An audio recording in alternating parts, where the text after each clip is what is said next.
سہیل صاحب میں یہ جاننا چاہوں گا، جب پاکستان انجینئرنگ کونسل کی لائسنس یافتہ کمپنیز موجود ہیں، ہر لحاظ سے ہائی رائز کی بھی، آپ نے ٹیکنیکل ایشوز پہ بھی یہ نہ ہو کہ موجود نہ ہو، اور یہ ایک اور بڑی اچھی بات ہے کہ پاکستان انجینئرنگ کونسل بڑی مائنیوٹلی باریکی سے ان کمپنیز کی ٹیکنیکل کیپیبلٹیز دیکھتی ہے، ایویلیویٹ کرتی ہے کہ یہ ان کی ٹیکنیکل اور پروفیشنل کیپیبلٹیز کو آپ بڑی باریکی سے دیکھتے ہیں.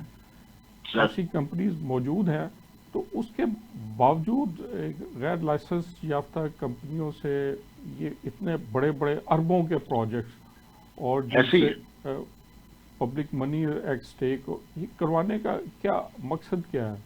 مقصد اس کا یہ ہے کہ وہ اپنی من پسند کے ان سے پیسے طے کرتے ہیں اور پروجیکٹ جو ہے وہ بن جاتا ہے اور ان کو پیسے بھی مل جاتے ہیں. اور ہمیں کئی کیسز ریفر ہوئے ہیں. فار ایگزامپل ایک کمپنی جو تھی وہ پاکستان انجینئرنگ کونسل کے ساتھ رجسٹر تھی. جب ٹینڈر ہوا تو اس میں انہوں نے کنڈیشن نہیں لگائی تھی کہ جب firm should be registered with Pakistan Engineering Council, whereas یہ بھی ایک گراس وائلیشن ہے. جو بھی بلڈنگ بننی ہے اور اسپیشلی سرکاری محکمے نے بنوانی ہے تو ڈیفینیٹلی جو بھی کانٹریکٹر ہوگا that should have been registered with Pakistan Engineering Council. If not, then he cannot take that contract. ہمارے پاس کافی کمپلینٹس آئیں کہ جو کمپنیاں رجسٹر تھیں ان کو کام نہیں ملا اور نان رجسٹر کمپنیوں کو کام مل گیا.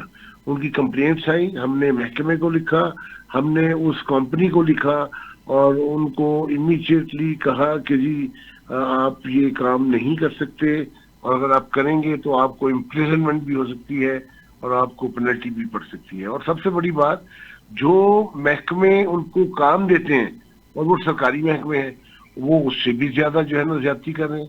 اور تیسری بات، جب یہ کمپنیاں جو نان رجسٹر ہوتی ہیں ان کے پاس کوالیفائڈ انجینئر نہیں ہوتے تو وہ پھر ناقص مٹیریل استعمال کرتی ہیں، ناقص ڈیزائن جو ہے وہ امپلیمنٹ کرتی ہیں، اور کل کو جو اس کے ریزیڈنٹ ہیں یا ٹیننٹ ہیں وہ نقصان اٹھاتے ہیں.